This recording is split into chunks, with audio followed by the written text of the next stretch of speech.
இந்த செலிபிரிட்டி பொண்ணு ரெட் கார்பெட்ல நடந்து வரும்போது ஒரு ஆள் கத்தியை எடுத்து அவளை கொலை பண்ண வரான். பட் நல்ல வேலை இந்த பாடி கார்டு அங்க வந்து அந்த பொண்ணை காப்பாத்திடுறான். ஆக்சுவலா அந்த பாடி கார்டு அந்த பொண்ணை நேத்தி தான் வேலைக்கு சேர்த்திருப்பா. நான் இவனை பார்க்கும் போதெல்லாம் 2 பேருக்கும் ஏதோ ரிலேஷன் வந்தது. அவனை வேலையில சேர்க்கும் போது உன் பேர் என்னன்னு கேட்க உடனே இவன் அந்த பொண்ணு கைய பிடிக்கிறான். பிடிச்சி அங்க இருக்க டிவில லிப்ஸ்டிக் எழுதி அவ பேரை காமிக்கிறான். இதெல்லாம் பார்த்த அந்த பொண்ணுக்கு இவன் மேல ஒரு அட்ராக்ஷன் கிரியேட் ஆகுது.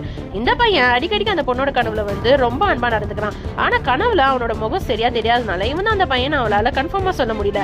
கொஞ்ச நாளைக்கு முன்னாடி பாத்தீங்கன்னா இவனுக்கு ஒரு பெரிய கார் ஆக்சிடென்ட் ஆயிருக்கும். அந்த செலிபிரிட்டி பொண்ணோட போட்டோவே மறந்ததுனால இவனுக்கு யாருன்னு தெரியல. ஆனா அந்த போட்டோ மட்டும் வச்சிருக்கான். அப்புறம் தான் தெரியுது. அதுக்கப்புறம் தான் டீடைல்ஸ் கண்டுபிடிச்சு பாடி கார்டா போய் சேர்ந்திருக்கான். ஒரு நாள் இவன் என்ன பண்றான், அவன் ஃப்ரெண்டு கிட்ட சொல்லிட்டு இருக்கான் இதெல்லாம். ஒரு நாள் பாத்தீங்கன்னா இவங்க 2 பேரும் கார்ல போகும்போது அந்த பொண்ணுக்கு திரும்பவும் பழைய ஞாபகம் வருது. கனவுல இருக்கிறவனோட கையை பிடிக்க நினைக்கிறா. ஆனா இந்த பாடி கார்டு பைய பிடிக்கும் போது கனவுல வந்த கையில ரிங் இருக்குது. ஆனா இந்த கையில ரிங் இல்லன்ட்டு டப்புன்னு கையை எடுத்துடுறா.